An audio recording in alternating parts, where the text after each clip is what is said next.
Let's see. Let's see. I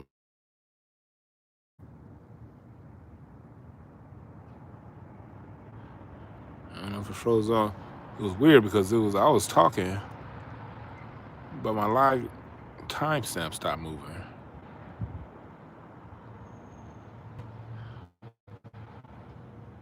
I don't want to let it go on. Let me know if y'all hear me here, because I'm having some difficulties on my end. What the fuck? Let me hit this. Is this shit frozen? Let me know if y'all in here. Let me do that. What's this right here? Okay. You can hear me? All right. Yeah, it was shit going on that last time. I don't know what the fuck was going on. It was like I was able to see myself and everything, but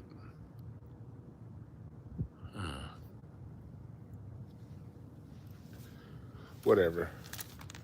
We're here now. What's up, chat? What's up, Infinite One? Oh, yeah, we good now? So, Melanin Vision, TV, J. Coop. Yeah, okay, we good now. We good.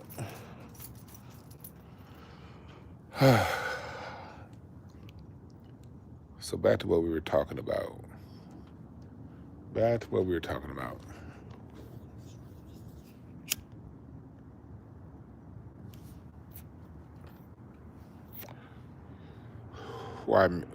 Why the Jay-Z proves one thing. I want to talk about Jay-Z's career from a different point of view now. Y'all know how I feel about that yada yada yada. What's up, Clock Clock? Brian Barnes. Let's not talk about how this time around, at least at first, I'm not gonna get into how, to his music, how I feel.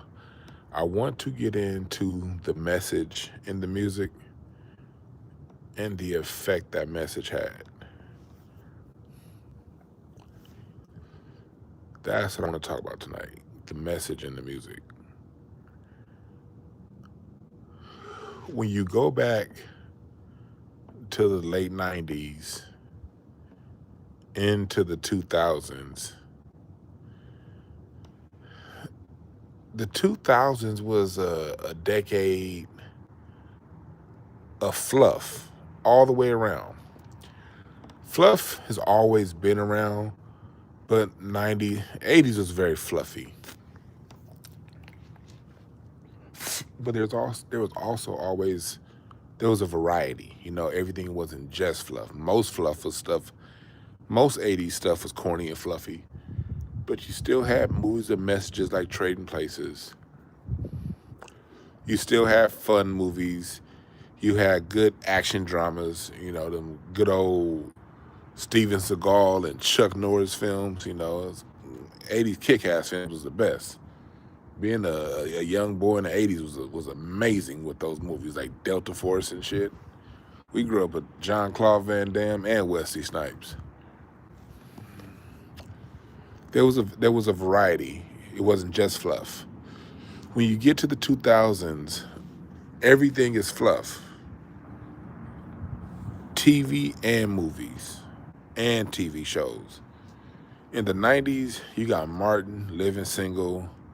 You got Married with Children. You had later on the Wayans Brothers and those type shows. When you get to the 2000s, you don't see as many sitcoms on TV.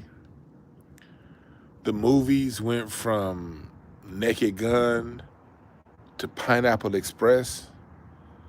And Pineapple Express was funny, but Talladega Nights, it was funny, but that didn't have nothing. Those films didn't have nothing on the 80s comedies. They just weren't as layered. They didn't have as much character. And then by the time you get to the 20 teens, no comedies, like none. The 20 teens, it was like outside of a Kevin Hart movie, you weren't gonna see a comedy. At least in the 2000s, you would get a Vince Vaughn or somebody film. I love dodgeball. That was my shit. But you didn't have good, you had some films in 2000s, but the 2000s movies got very formulaic. That's probably the best way I could put it for movies. Movies became formulaic in the 2000s. TV became formulaic. Music became formulaic. Creativity just really started to get siphoned away in the 2000s. It's a major difference in the quality of films, the layers within the films from the 90s to the 2000s.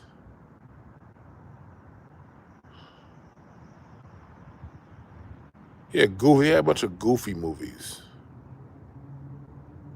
and but really nothing there, nothing deeper than that. Um, Like those Mel Brooks comedies. Mel Brooks comedies was real life satire. Blazing Saddles is one of the greatest movies ever. It just happens to be a comedy. But if you watch Blazing Saddles and you remember 2008, no matter how you feel about Obama, but you remember how he was treated when he got in office, that was Blazing Saddles. The Black Sheriff, go back and watch Blazing Saddles and the Black Sheriff, and go back to 2008 when Obama got in office. Mel Brooks predicted that reaction. He showed you what it would be if a black person got in leadership of a white establishment or a white town. And it was still at the same time funny as hell. You don't even know you're getting this message. I didn't realize that message until I became an adult, until I saw Obama. I was like, but I laughed so goddamn hard at that movie. And so it's like the quality of everything entertainment wise has gone down.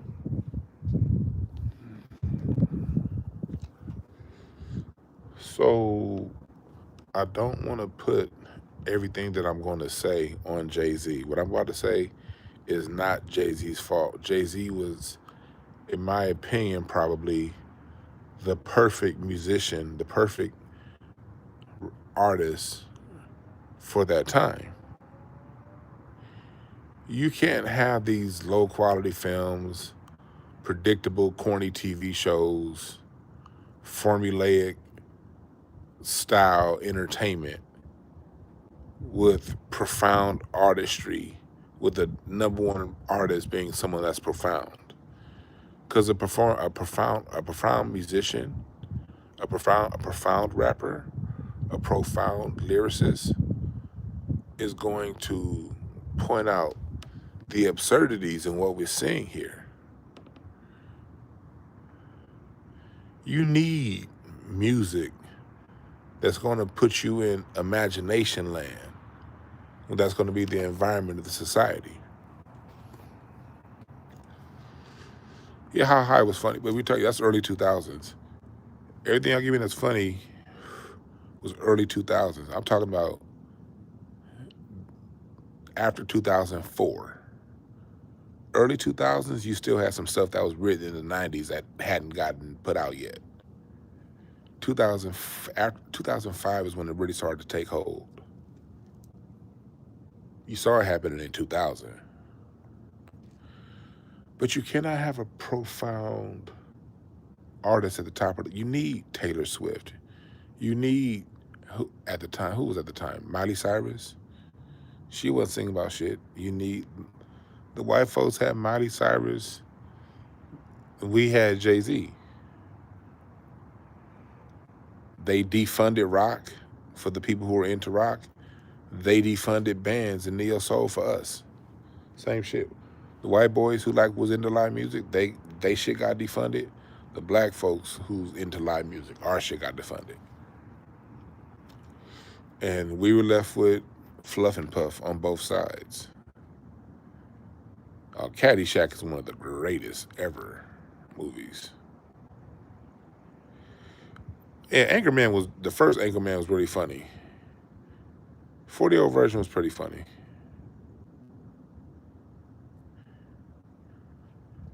But think about this. Pay attention, y'all.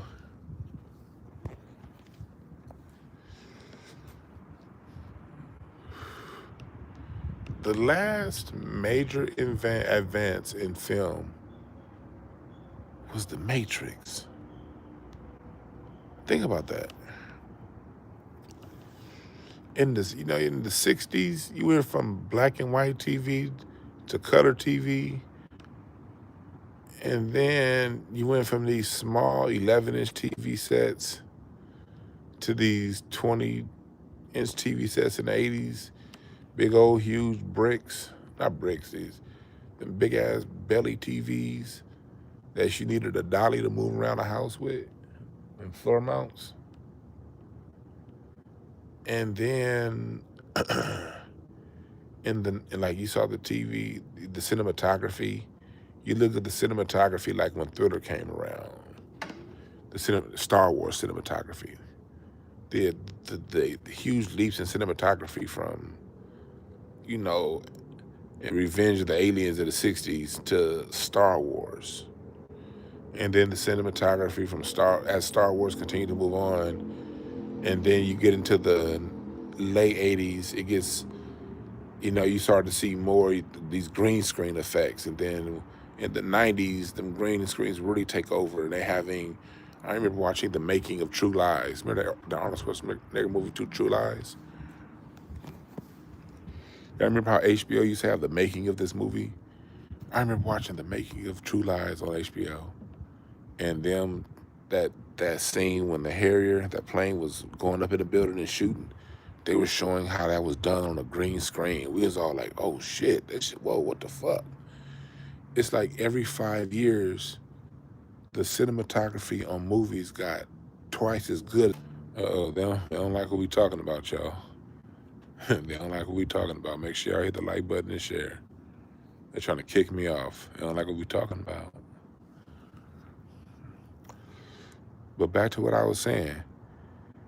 If you remember, those of us who are around, every 5 years of cinematography on films, you could see the difference. If you're sitting in 1995 and a movie from 1988 came on, it was very obvious that movie was from 1988. It was like, oh yeah, that shit old. Who remembers that? Who remembers that? If you grew up in the 80s, and if you older than me, you know better than I do. If you was born in the 70s or the 60s, you know better than I do.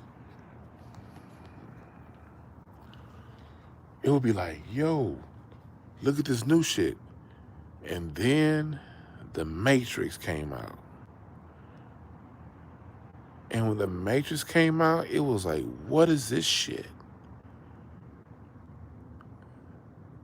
I remember I used to work at one of my first job out of college. I worked there for my first semester of college before I started working at the bank. My absolute first job out of college, in college. I mean, out of high school. My first job in college, out of high school. I worked there. It was a store called Mac Enthusiast. This was before you had Apple stores. If you wanted to get something from Apple, you had to go to an authorized retailer. They didn't have Apple Store at this time in 1999. And I remember working at Mac Enthusiast. I remember when the iMac DV came out and they started putting them DVD players in iMacs. We had one in the shop. What's up, Chris? And we put a DVD of The Matrix in the iMac. And we're all looking like, yo, this is some amazing shit. You don't even realize the message, how deep the message of The Matrix is. You just look at your eyes. And then now we got flat screen TVs coming. We thinking shit's about to really take off. Okay, we got flat screen TVs now? You mean I ain't got to carry that big ass belly TV no more? And then We ain't seen a motherfucking advance in cinematography since the Matrix. Everything is going back to the Matrix. Everything references the Matrix. They haven't moved on from the Matrix. We're in a time of intentional stagnation. And I say intentional because it's happening across the board. And you can't say it's because people aren't talented. Look at the internet. All you gotta do is open up TikTok and Instagram and you see talent. Like, people are talented as fuck. People are extremely talented. That's why we are on our phones and not watching TV. Because the talent's here on our phones. So it's not like God stopped making talent.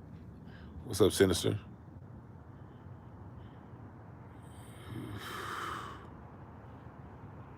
So you see now you can't go 10 years without a new TV. I'm looking at my bedroom TV. I love my bedroom TV because I got a 3D TV. But I gotta get a new TV because Peacock and like a couple other those apps won't go onto it. Like, only thing I get is Netflix. Netflix is the only thing I get on that TV. I can't download Peacock. I can't download Spotify. I can't download Apple Music. The picture on TV is perfect. But I need a new TV. Star's in here. What up, Star?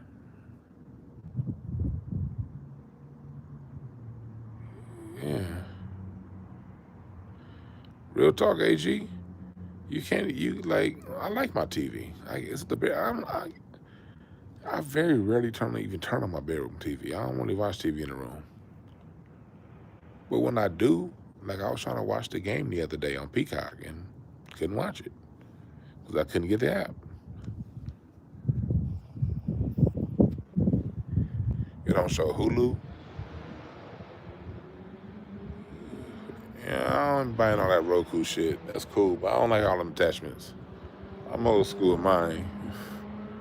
Give me my TV. I just want everything in the TV. Just got my direct TV and everything else just in the TV. One remote. We good. So I'm gonna get a new TV.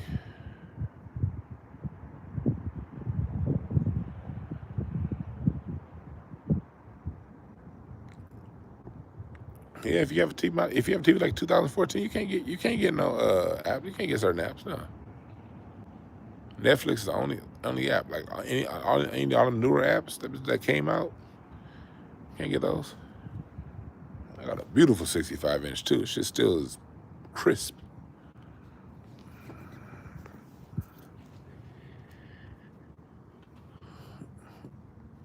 But so that's what's going on right now. It's an overall stagnation. The iPhone, it was a big jump from iPhone 2 to iPhone 3. iPhone 3 to iPhone 4. Those are big jumps. It was a big jump from a Sidekick to a BlackBerry, you know. Hell, it was a big jump from my Motorola Razr to a Sidekick. T9 to a keyboard. It was amazing. You don't get it. So, going back to when we were talking about the music side of it, really said camels be lying. No, Randall. Yeah, he right about that. Jay-Z just straight up lied on the 5 elements. He says only 4 elements, and this nigga said this song's battle is the 4th element of hip hop.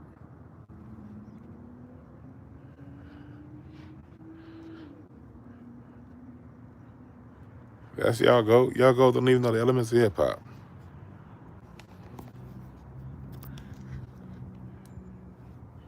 This is what happens when y'all disregard LL Cool J for the new hot guy. This is what happens when you disregard LL Cool J. LL Cool J wouldn't have done that. LL Cool J wouldn't have disrespected hip-hop like that. No way. This happened when y'all disregard the foundation, Queen Latifah. Because somebody newer came around. Ooh, I like him better. Ooh. It's okay with liking somebody better that's newer, that's fine, but you don't disregard your foundation. You don't do that. You didn't hear people saying, oh, Stevie Wonder's the new blind person. Stevie Wonder done took out Ray Charles. Ooh, have you ever heard somebody say, which blind person you gonna take, Stevie Wonder or Ray Charles? I think Stevie Wonder took the other blind man out. No, I'm like, no.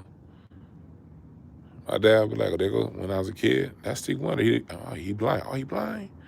There go Ray Charles, he blind. I'm like, I thought the other one's blind. My dad be like, they both blind, but they both good. Can you imagine if Stevie Wonder and Ray Charles was hip-hop?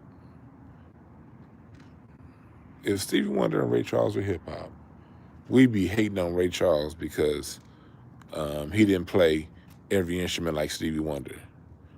Yeah, you know, Ray Charles, man, you know, he blind. I know Ray Charles he did blues. He had a blues hit.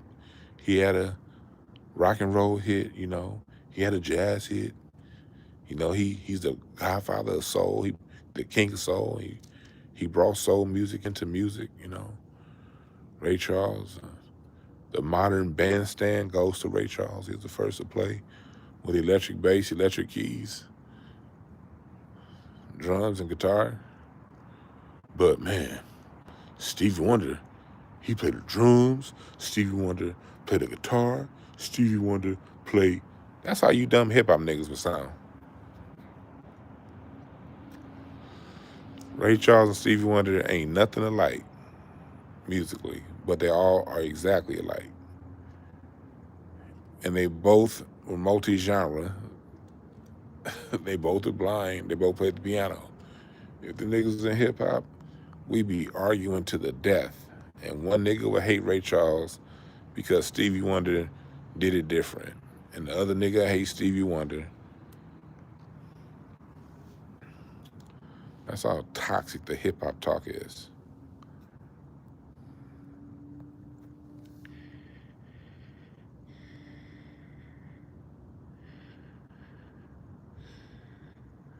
Real talk, you nigga, that's exactly what people would be doing to Stevie Wonder. Man, I know, but yeah. Then it'd be the other person coming in. But you know, it was this dude back in Blind Tom Wiggins, you know, what about the blind boys of Alabama? And it'd be a whole argument over which blind group is the best.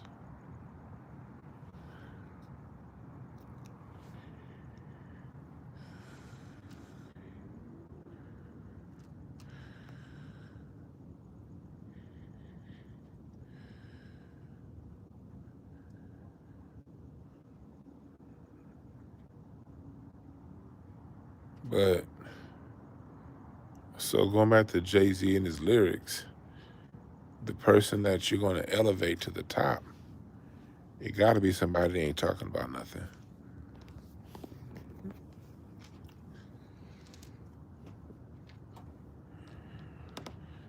The thing that helped us, those up here who are into the real, the best thing that could have happened was the Jay-Z Nas battle when it happened. Because Nas had established himself first, made a legendary album, 2 legendary albums by that time. Some may say 3, but I say 2.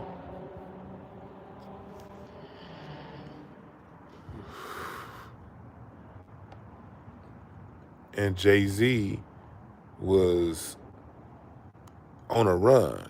Jay-Z he was really getting to the top. Like, he was really on a run.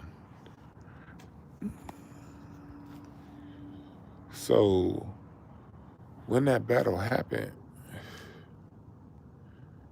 and it showed us, okay, no matter how you may feel about it, The real always wins in battles, in music battles. Music is the most honest. Music is the most honest thing in the universe. Either you feel it or you don't. It's honest. You don't need a calculator to add it up. You don't need a scale to weigh it. You gotta feel it. React. Watch. Watch. Just pay attention. It's obvious. It's obvious. Some battles are obviously a tie. You know? I thought Dre and Easy had a tie. You know? Real motherfucking G's. I thought that was a tie with Dre Day. But either way it goes, we got to see the real.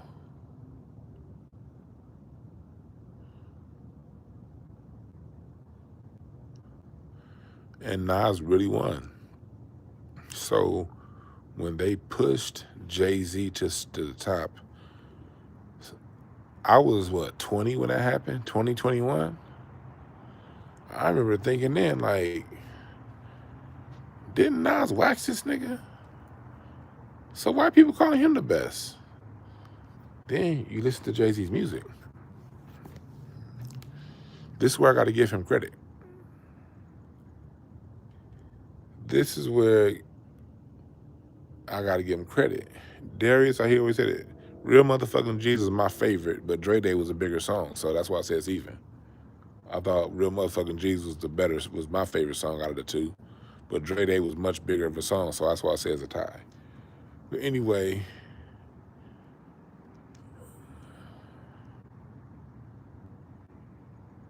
I got to see with Jay-Z, okay, they elevating this guy. Like, it's something, because I'm hearing him on the radio. These are the years 2002, 2003, where the radio is really starting to not get good anymore. You know, those years, you know, it's like if you grew up in the 80s, you listen to the radio your whole life, you know. You can depend on the radio. Switch back and forth between Power 106, 92.3 The Beat, KGLH. You flip. But for the most part, the radio will take care of you.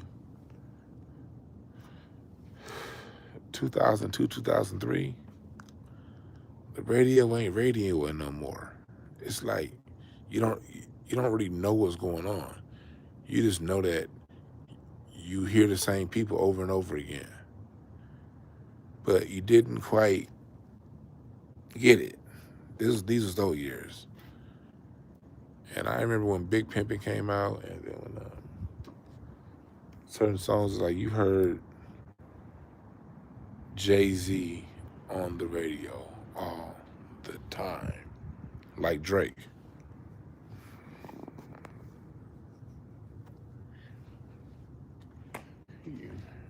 You heard Jay-Z on the radio all the time.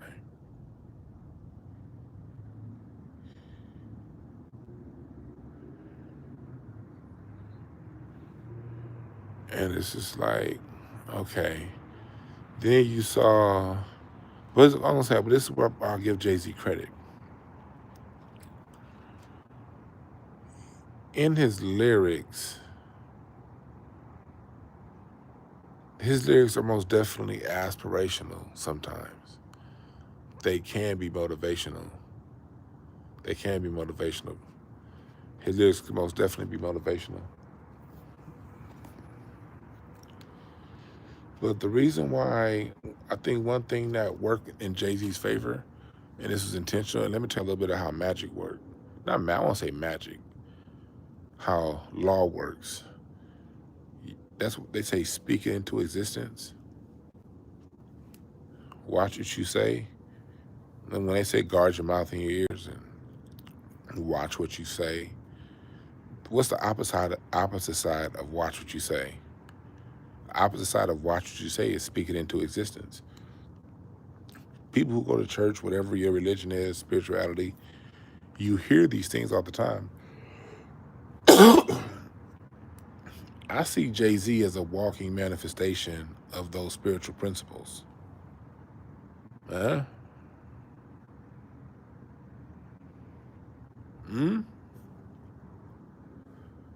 When Jay-Z, and go back to his music of the early 2000s, all the 2000s, every time he got a chance to get on the mic, he was going to tell you, first off, he named himself Hove. That's God. Now, 444, 444 is way later. I'm talking about 20 years before 444. He named himself Hove, God. It's another way of saying God. And he always talked about his lifestyle. And every time, and when he started selling records a lot, the next album, he was going to remind you of how many he sold on the previous album. And then the following album, he's going to have a song where he's going to remind you what he sold on the previous 2 albums. And the next album, he's going to remind you what he sold on the previous 3 albums, and so on and so forth. Go listen to that song on College Dropout with Kanye, Never Let Me Down. Go listen to Jay-Z's 3rd verse. That song, Never Let Me Down, was an introspective song. Had a deep-ass poem on it with some poet nigga. And I can't say I hate, but sometimes poetry annoys me, you know? But y'all remember that profound poet nigga on that song. And then go listen to Jay-Z's 3rd verse. This nigga comes in talking about how many albums he sold. That's... This nigga Kanye rapping about promising his girlfriend's father that he gonna take care of her and he never gonna let her down. And then Jay-Z come, I'm number 1 Hove. Go back and listen to that song.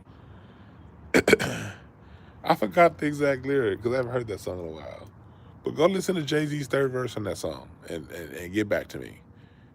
Inbox, like not inbox me, like hit me out here in the live one of these days.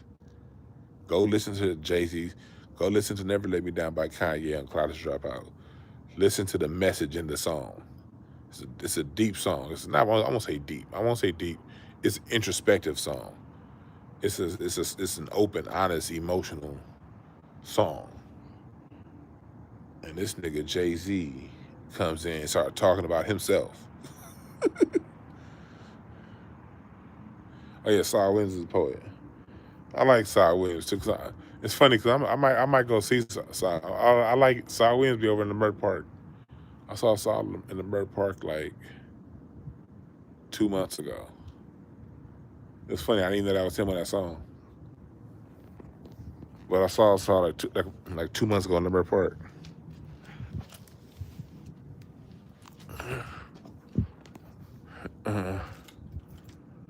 Yeah.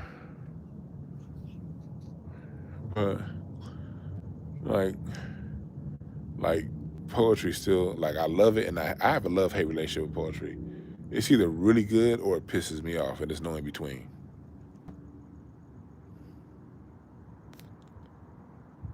That's my relationship with poetry. Either I really like it or I really hate it. I'm either gonna really dig it or I'm gonna punch whoever's standing next to me, and it's no in between.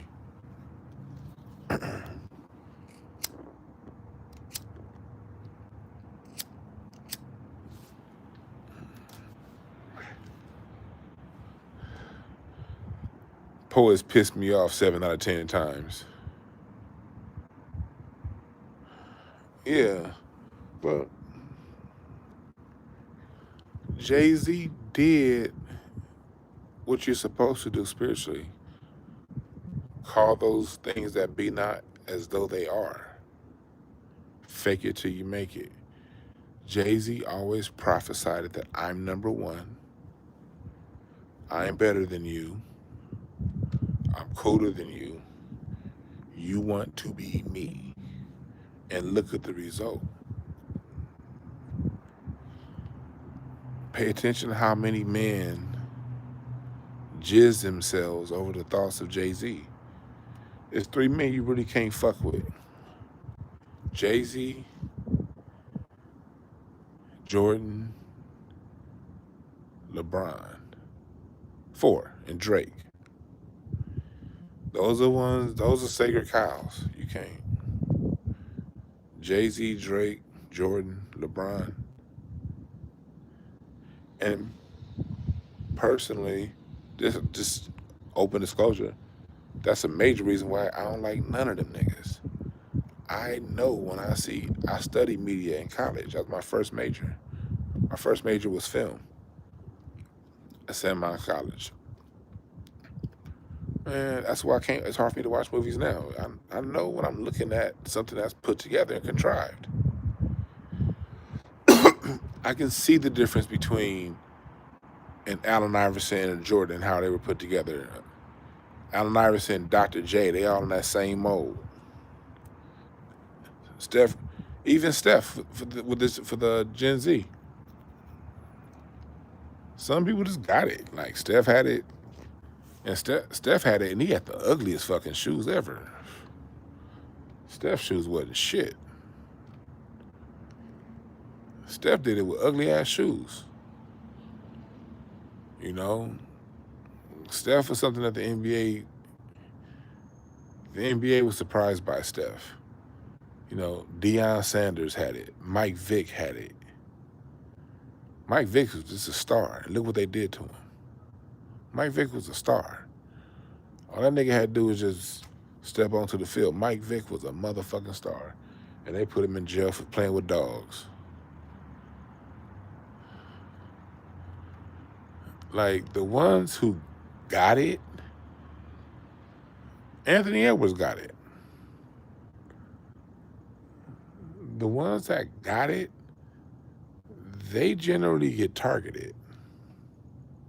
Bo Jackson had it, yeah. Yeah, Bo Jackson most definitely had it.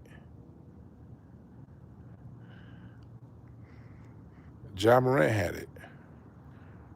But look what they did with Ja Morant. He got the little Pistol Pete on camera for a third of a second, and they turned that into they railroaded his career.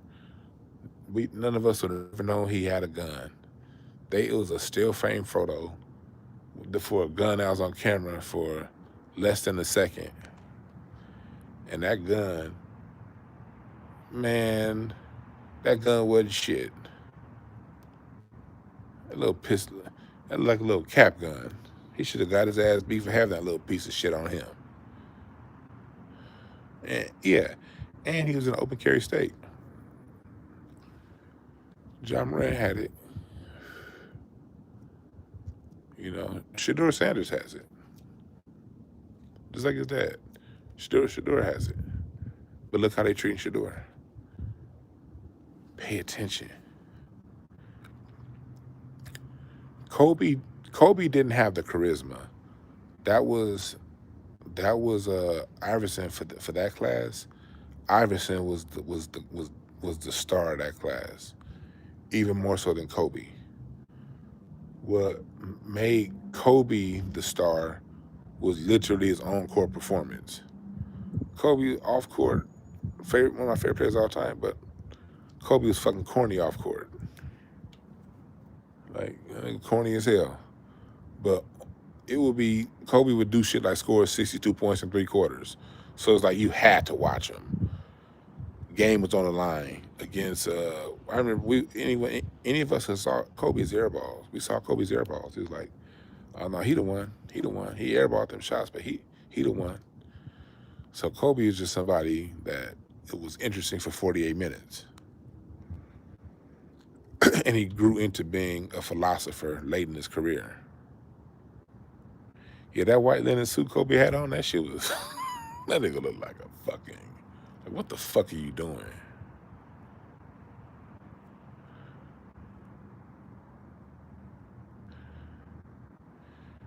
Somebody said you could tell what kind of person they are by who they marry. No, you can't. No, you can't, because the biggest coon of the century is Clarence Thomas, and his wife is black.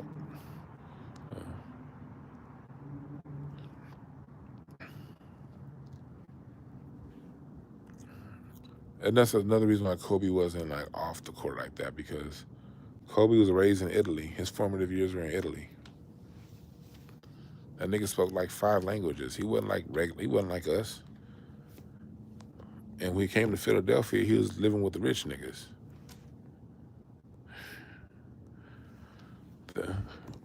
What made Kobe interesting was his level of play in big games. In big games, he was captivating. He made big shots all the time. And Kobe's breakout moment, what made Kobe, his breakout moment was Game 5 of the 2000 NBA Finals when Shaq fouled out. That was Kobe's breakout. Even more so than the Portland game, Game 7 against Portland. It was, for Kobe, it was that Game 5 against the Indiana Pacers when Shaq fouled out and they went in overtime. And Kobe had a sprained ankle because Jalen Rose stepped his foot up under Kobe's ankle on purpose. Admittedly, Jalen Rose admitted trying to hurt Kobe, and he still calmly won that game. That's what made Kobe interesting more than anything else. But off court,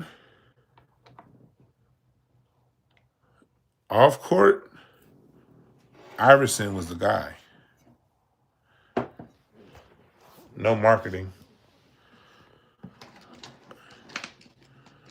Personal preference, I've always preferred those who had it naturally. Magic had it naturally. Shaq's a natural star. Shaq's natural. If you ever been around Shaq, if you ever been around a bunch of 7-footers, I used to be around 7-footers all the time. You be around 7-footers, most 7-footers slouch. They're not comfortable in their height. Shaq is one of those rare 7-footers that's comfortable in his height. And Shaq is he's hella cool. Shaq is very cool. Magic. Let me know if any of y'all been around Magic. Magic is a bona fide star. Like, one thing I can say about Magic, when Magic walks into a room, he changes and shifts the energy. It's like when Magic is in a room, you know Magic is in the room. You don't have to see Magic walking into a room to know he's there. Like, I've been around Magic. It's been a while since I've been around him because I don't really go out like that like I used to. But when I used to go out a lot, I would be at the same venue, same event, same party as Magic at least twice a year. Usually 3 times, but 2 to 3 times a year, I was gonna run across something that Magic was at. And you'll be sitting there chilling.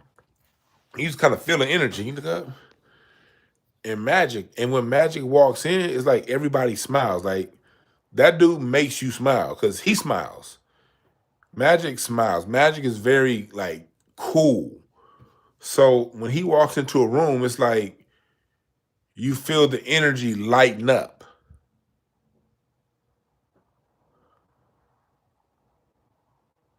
D Rose, I've been around D Rose is quiet. I was at All-Star Weekend in Phoenix. Y'all remember that All-Star Weekend when Derrick Rose did the skills challenge and he did that reverse dunk? I was there. And I remember Derrick Rose did that, and I went back to the hotel where all the players were staying after that because we were all about to go out that night. And I remember walking, and then out the corner of my eye, it was this dude just standing on the wall. And you walk by, I was like, shit, Derrick Rose. Didn't even realize the nigga was standing there because he just had his hood down. And all the players are in there, so it's not like not everybody, but 70% of the people in the room is a player or a former player. And Derrick Rose just sitting there quiet. Very shy and humble. Yep. My time around Jordan, I've only been around Jordan twice. And both times I was around Jordan, he was loud and shit talking.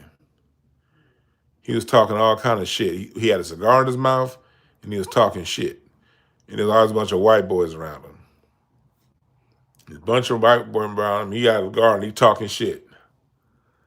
Except for that time, the only time I didn't see Jordan around a bunch of white boys was at the Michael Jordan party. And y'all know that story. I'm not going to tell that story again. But y'all know the story about when he cussed out Chamillionaire. That was the only time I didn't see him around white boys.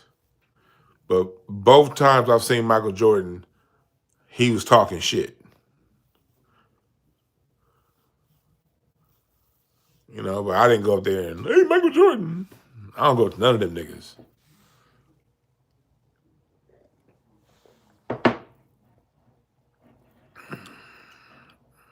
I don't go up to none of them niggas. But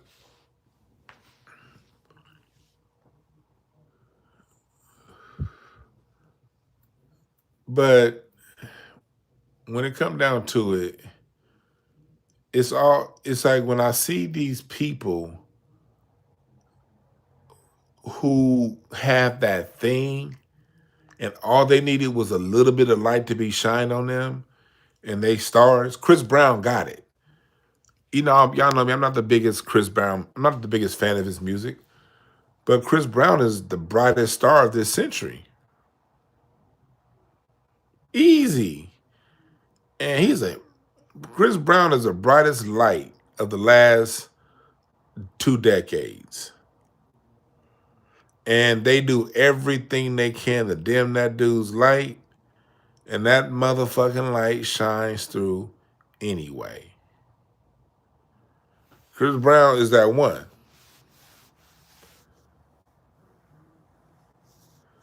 Drake always had to be put on, like Drake was put on everybody you like. Like they try to flip the story now the same way Jay-Z was trying to flip the story and say the Drake stimulus package. No, that was them putting Drake, making sure that he got a feature on everybody you like.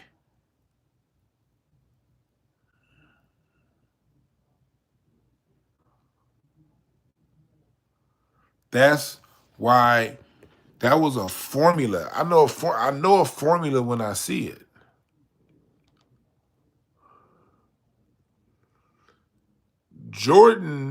Michael Jordan was the first successful formula.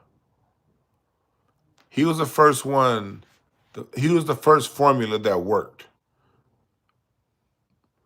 Jordan was created into being the megastar that he is. Not saying that the 6 championships don't matter, nothing like that. I ain't talking about that. Jordan is the first, and I told y'all before, I got this story. I got this story directly, I got this story directly from my wife when it happened. Because my wife, she went to Duke. And David Falk did a speech at Duke. And he gave a speech on how they created the mystique of Michael Jordan. And I've been telling this story on here for about 6 years. I've been telling this story to other people because I also went and I saw David Falk speak, and he's talked on this about how Nike, they needed somebody, and the first choice was Magic. And I remember telling this story to somebody like 20 years ago. Dwann, you hating. This is why when hating first started being a thing, I remember getting called a hater 20 years ago. But when Showtime made that show about the Lakers winning time, they said exactly what I've been saying for over 20 years. They tell you in winning time. And I'll tell this story now, and people will still be like, you're hating. No, the show Winning Time told you in the first season. They wanted Magic. Magic was the natural star. Magic was the star. Magic was who they wanted. Magic did not want to give his rights over to Nike. He was comfortable at Converse. And as a matter of fact, rest in peace, Greg Newell. I talked to y'all about him before. I knew Magic Johnson's Converse rep. His name was one of his reps. His name was Greg Newell, son of Pete Newell. Somebody else, hella cool, man. Rest in peace, Greg. He died like a few months ago. But Greg put me up on all kind of game. He the one that told me about them, the white gangs in Palos Verdes. He told me a lot of the code words that white supremacists here in LA use against black LA. He was one of those white guys that told me, anytime we had these kind of conversations, he told me the secrets on what they be talking about, you know? But Greg told me, about his relationship with Converse and things like that. Magic wasn't going to leave Converse. Magic was fine with Converse. So plan B was Michael Jordan.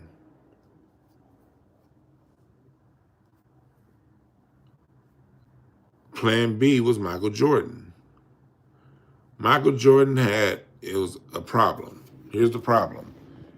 He had a Carolina twang, and he wasn't naturally charismatic with the media. Magic had a smile that turned the room. You didn't have to put Magic through any kind of a class like Dr. J. Like Dr. J, you don't have to. Only thing you had to do with Magic was help him with his speech, because that nigga can mispronounce a word like a motherfucker. But Jordan was who they chose because Magic didn't want it. And if you pay attention, you don't hear many interviews from Jordan his rookie year. They had to take time to change his dialect. And they took his Carolina twang out, and they gave him a Chicago accent. And you got to know, Chicago is the sound of America. Chicago, English is spoken in Chicago is what we know as standard English. If you ever take a voice and diction course, they'll tell you that. Standard English is known as English as spoken in Chicago. So they had to retrain how Michael Jordan talked. They had to craft an image around him, they had to craft a mystique. Because when David Stern came into the NBA, his philosophy for the NBA marketing was to have his advertising partners market the NBA. Like the NFL, they had, remember NFL Films, Steve Sable? Steve Sable Films marketed the NFL. And then they put some of their own narrative out. Baseball sort of marketed itself as America's game. The NBA style of marketing was to get its corporate partners to market the NBA. Gatorade, Nike, McDonald's, they're who marketed the NBA. And Jordan was the Nike guy. But if you remember 1986, 1987, Bo Jackson was the bigger name. It was, out of all the mics, Magic was still a bigger name than Jordan. When Bo Jackson got in, Bo Jackson was bigger than Jordan. But what they did with Jordan is they had Come Fly With Me. Has anyone ever asked, why did Michael Jordan get a Come Fly With Me video and not Dominique Wilkins? Dominique Wilkins, 1987, 88, they both was dropping buckets like that. They both was, if Jordan dropped 60 points, Nick dropped 55. If Nick dropped 43, Jordan dropped 42. It was every night. I had TBS and WGN back then. I flipped back and forth. 91, 89, 88, watching them play.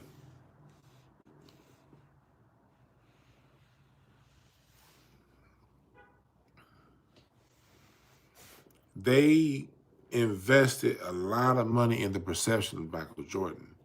And when the Jordan 1s first came out, them hoes sat on the shelf. I remember having this conversation with Larry, because Larry's a Jordan head. I remember him talking about that in Houston. Them Jordan ones was out. Them hoes sat. People went all on the Jordan ones like that when they first came out. But Jordan gets the access. He gets the bright light shined on him. Problem. Detroit keeps whooping his ass. So what do? You make concessions. You make it to where, yes, everybody in the NBA gets hacksaw Jim Duggan when they go to the basket. But starting in 1988, I'm not 89, in 90, you can't touch Jordan. So what was a normal hack that wasn't called against everybody else became a foul against Jordan.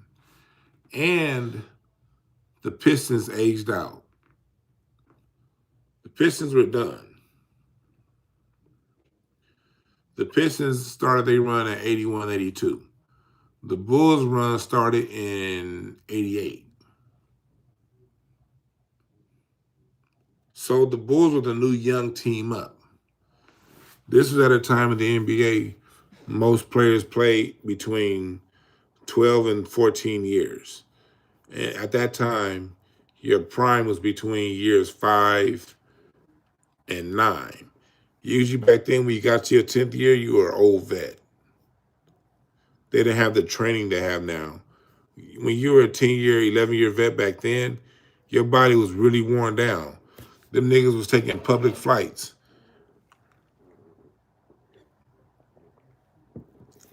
with cigarettes on the plane. They wasn't playing like that back then. Kareem was like the only one.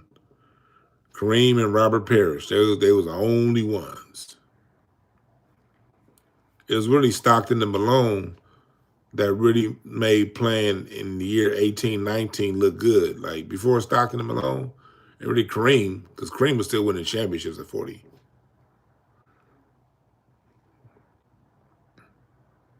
Robert Parrish was a smoker, the chief. They used to call Robert Parrish the chief. So the NBA goes through expansion, and then the Bulls, it's their time. What made Jordan great was when it was time to win, the motherfucker came through every time. He held up his end of the bargain. He came. One thing about Jordan, I saw hundreds of Jordan games, and when the Bulls, I ain't talking about the playoffs. I'm talking about Tuesday night WGN. We flipping back and forth between Video Soul and the Bulls. I'm talking about those years. When the Bulls are at halftime, we watching Video Soul. Donnie Simpson. I'm talking about Tuesday night. I'm talking about them games. Jordan never missed a shot when them niggas needed a shot. You be like, fuck. I don't care how his game was going. If it was 2 minutes left in the game and it's a back and forth, both teams going back and forth, and you need a stop, every time either Scottie Pippen or Michael Jordan was going to get a stop. They was going to run that fucking triangle, and they was going to pass that shit to Jordan, and the motherfucker was going to go in every time. You'd be like, God damn. So I ain't saying the motherfucker wasn't great. Jordan was every bit as great as people say he is. He is. He's not great. But this over-glorification of him, that is because we've been inundated with Jordan messaging now. 1986, coming up on 40 years. Coming up on 40 years. You mention somebody's name every single fucking day. It's going to be the truth. Period. That's exactly what happened. Expansion did. Because what happened was expansion definitely, because when expansion happened between 88 and 91, 5 new teams, the Timberwolves, the Timberwolves, the Hornets, Charlotte Hornets, Miami Heat, Orlando Magic, that's 4, and I'm missing one. Timberwolves, Heat, Magic, Charlotte Hornets. You get those 4. And then in 96, 95, you get the Raptors and the Grizzlies.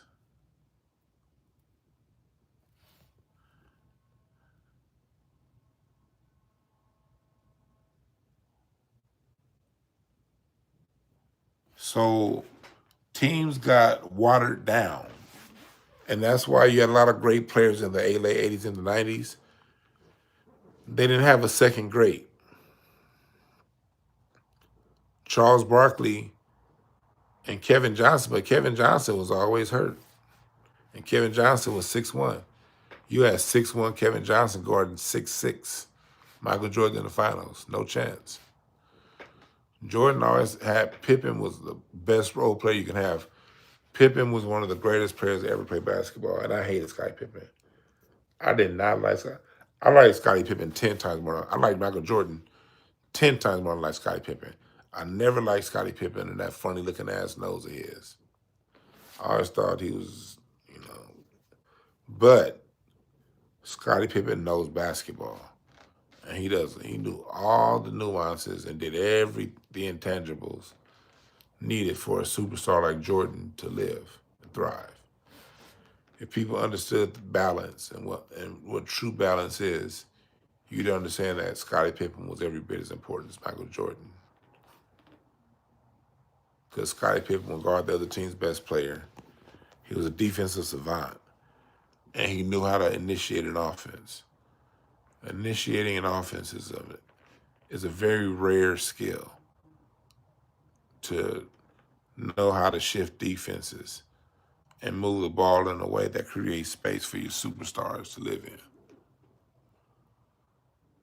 Scottie Pippen did everything great that you lames that don't know basketball don't understand.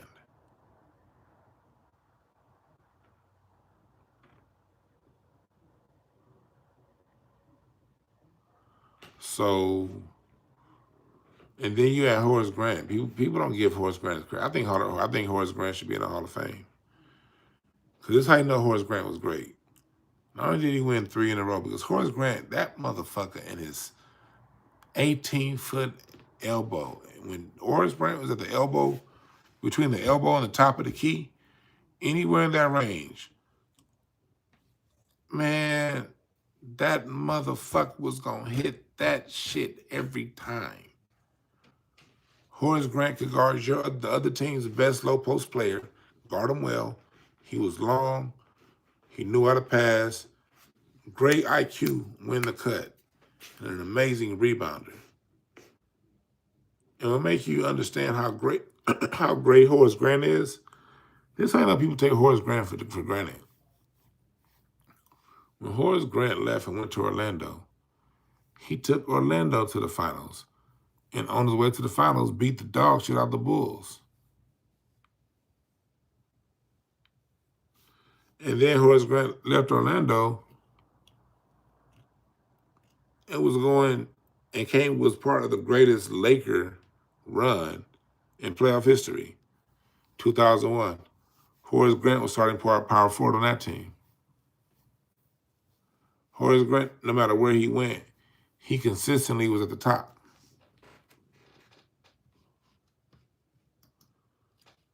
So you got this team. It's like the only power forwards that were better than Horace Grant were the top guys. Karl Malone, Charles Barkley.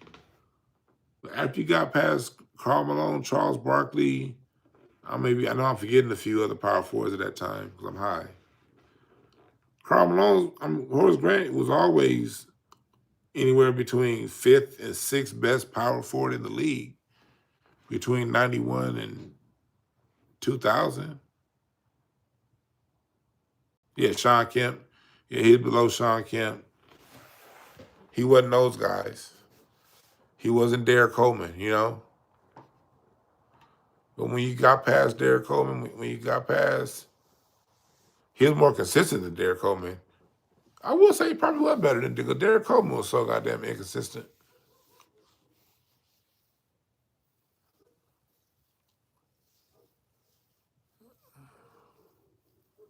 And then when Jordan got Dennis Rodman was as great at what he does as Pippen is at what he does, as Jordan is what he does.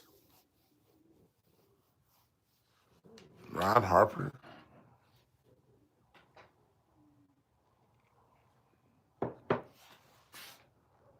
Kevin McHale wasn't around anymore by then. Yeah, Kevin Garnett. Horace Grant was always once you got past the top guys that you guys are naming, Horace Grant was the next best player. Yeah, Nets Derek Coleman was a monster.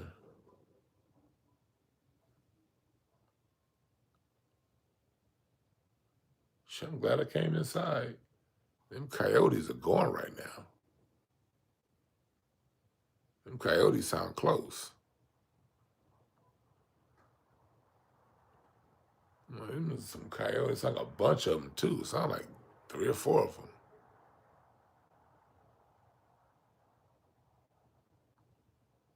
And I hear a dog in the backyard barking. I hope that dog will take on them Coyotes. If y'all hear bark, bark, bark, because I hear a dog and Coyotes right now.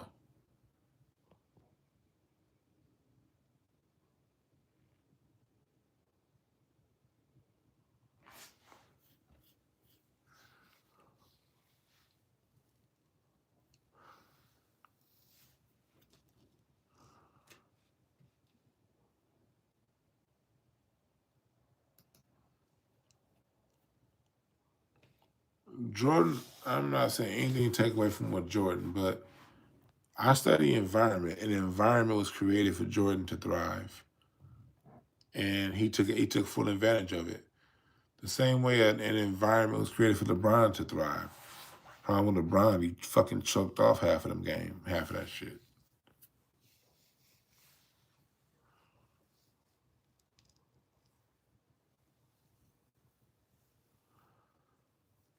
They shifted all the talent to the West and made the East white. The East was already bad in the 2000s. And then when that Miami Big Three shit happened, the 3 best players in the East all got on the same team. Meanwhile, the West got the young cats coming up: Westbrook, Harden, Durant, Kobe, Gasol, Iverson that come to the West. Carmelo Anthony's on the West at that time. Tim Duncan's on the West at that time. Kenyon Martin. I mean, you go down the list. Chauncey Billups in the West at that time. Steve Nash in the West. Amari Stoudemire's in the West. Sean Marion's in the West. I mean, Marc Gasol's in the West. Zach Randolph. It was like, God damn, everybody's in the West. T-Mac in the West, right. Ronald Hazley, here's the answer. No, that's not an environment for Kobe. You hear all the people I'm saying are in the West? Kobe's the only player to have to go through 4 50-win teams to get to the fight to win a championship. No other player before nor since has to play 4 50-win teams to win a championship. Nobody.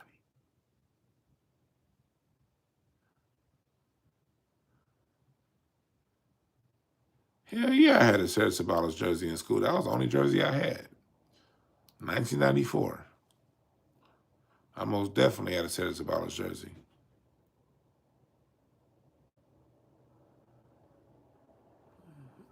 So yeah, Kobe had to go through the Spurs, the Kings, the Suns.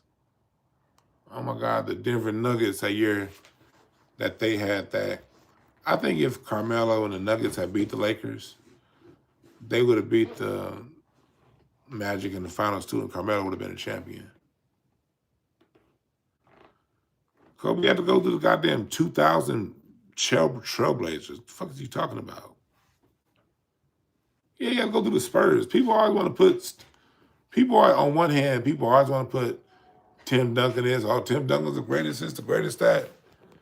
Well, Kobe beat the motherfucker 5 times.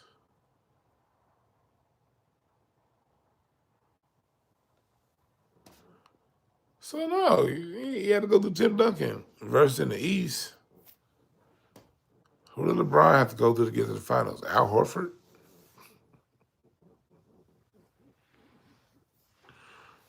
You fucking serious here? LeBron, first round, playing against Deshaun Stevenson. Second round, he's playing against Paul George. The chokingest ass nigga ever. It's a shame to say he's from the LA area, too. LA don't claim Paul George. We don't. Any nigga that's named like, whose name is half of the Beatles ain't worth it. Yeah, then LeBron in the conference finals, this nigga finally gets to play, and now he's playing against goddamn old ass Kevin Garnett, the old goddamn Celtics. You got Dwayne Wade on your team. Nigga, you playing against Kyle Korver, nigga. You playing against Kyle Korver in the conference finals.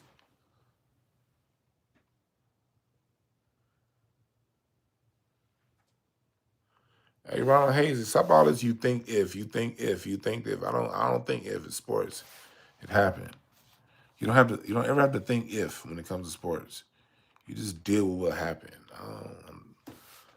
Get all that fantasy talk out of here.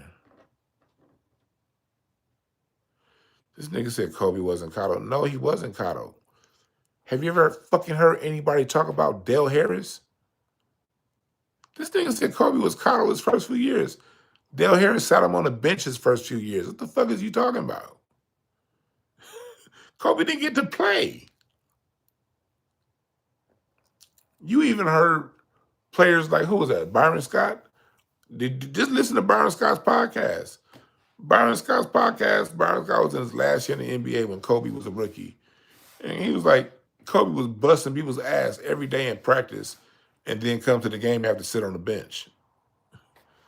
He was like, even Byron Scott said Dale Harris stripping, like, yeah, Kobe be in practice busting these niggas' ass and play 6 minutes the next night.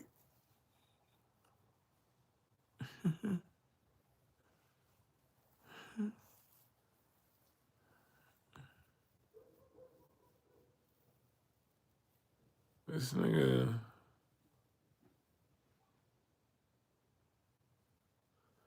The best high school team in basketball in California was my high school, Westchester. That's why I decided playing basketball. I only played 1 year. I want to play football. Because my high school, Westchester, that's where all the NBA niggas went. Tony Bland, David Blumenthal when I was in high school, Trevor Ariza, Amir Johnson, Gary Pruitt. Go down the list. My high school, Westchester, was the best high school in California since I graduated. When I was there, we were the number one in California when I was in 11th grade.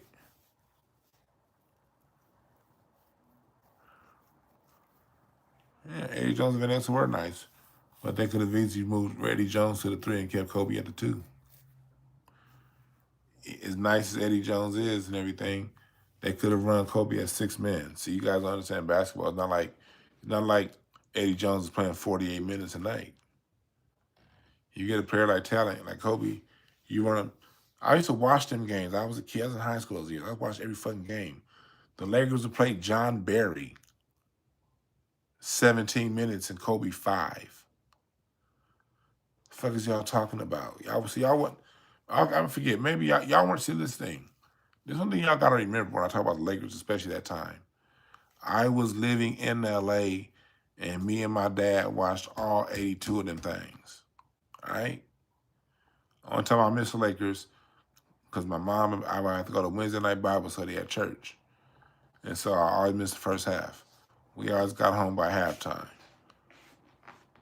K-Cal 9, nigga. So I'm not speaking from a nigga that was reading a log and reading a stat sheet or watched ESPN that night for the highlights. No, me and my dad and my brother and sometimes my mom, we sat there and we watched the whole fucking game. Chick Hearns, yes. So you can't argue me when it comes to this. The Lakers were fucking playing John Barry. You niggas just arguing me don't even know who the fuck John Barry is. All right?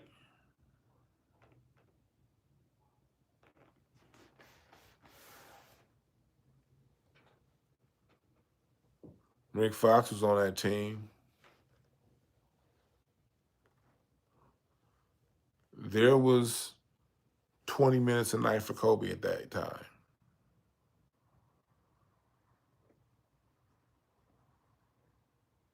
And he would get 5 if he was lucky.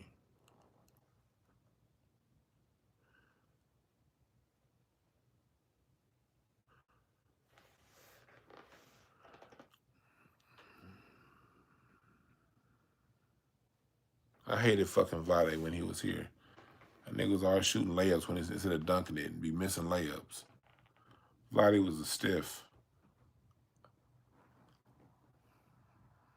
I grew to like Vlade later as time went on, but I grew up, Kareem was my first center. Like, Vlade came right after Kareem, so it was just like, who's this stiff motherfucker here?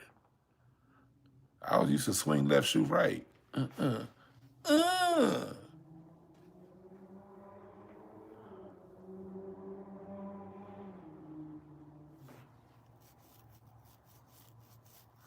Nigga said John Barry to play for the Lakers. All right. Yeah, Vlade did create the flop. He was a good fit with the Kings. He was. But the best thing Vlade did for us was be trade bait so we can get Kobe. That was the best thing he did. So in that case, I love Vlade because he got his Kobe.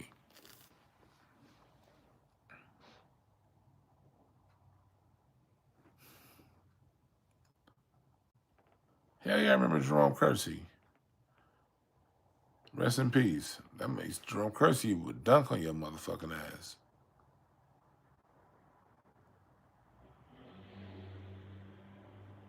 He'd dunk on your motherfucking ass. Yeah, rest in peace, Cliff Robinson, too.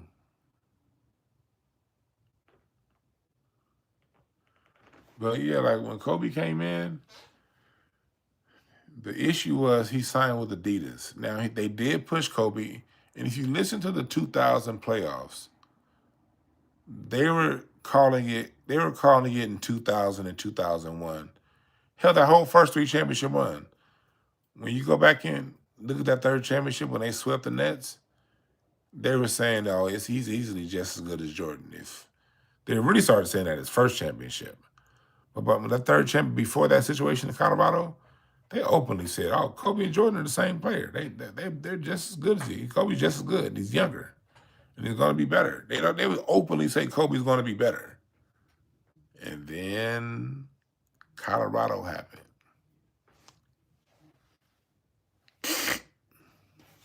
Change the program. Before Colorado, they would pump Kobe up a little more.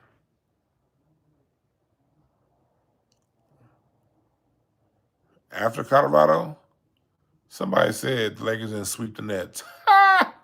Look it up, stupid. You must be trolling. Look at the 2002 finals, Lakers 4-0. If you look at 2005 when they played against, I'm sorry, 2002 finals.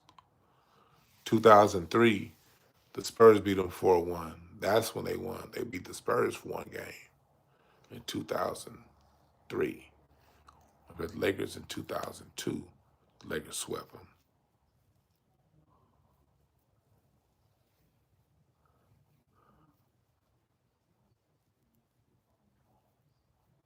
The nigga said Kobe pulled a mystical. There's two totally different ways Kobe was branded, pre and post Colorado.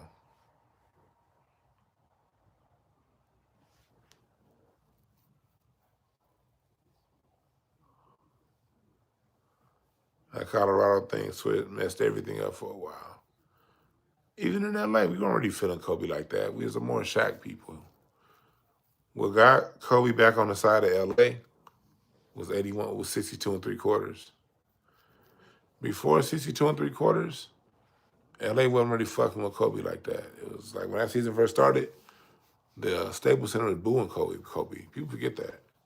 Kobe got booed. Kobe got booed.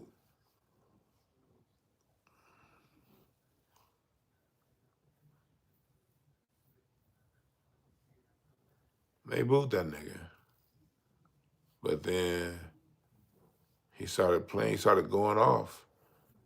And then that 62 3/4, that's when LA was like, all right, the team ain't shit, but he trying. And then 81 is when it became locked in forever. Before 81, Lakers and Kobe was kind of like, because LA is all about winning, and we weren't winning. And you the nigga that drove Shaq away. So you better, and he wasn't proving it yet. So LA and Kobe was like,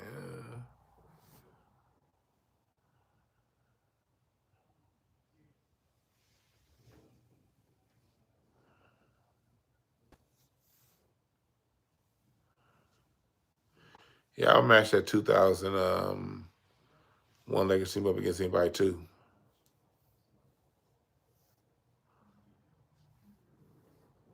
Yeah. But the different teams were contrived. Going back to how we started. Jay-Z and everything. I know when marketing is at work. When you in my face every day, you ain't that good that you got me there. It's somebody with a lot of power that put you there. You know, somebody got a lot of power that put you there. You got to ask yourself why. Then you go back and listen to the lyrics in Jay-Z's career, you find out why.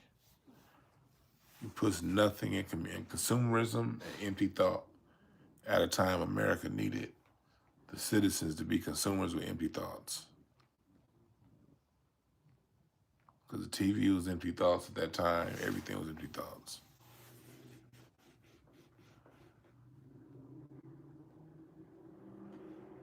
Yeah, Dre gonna drop something.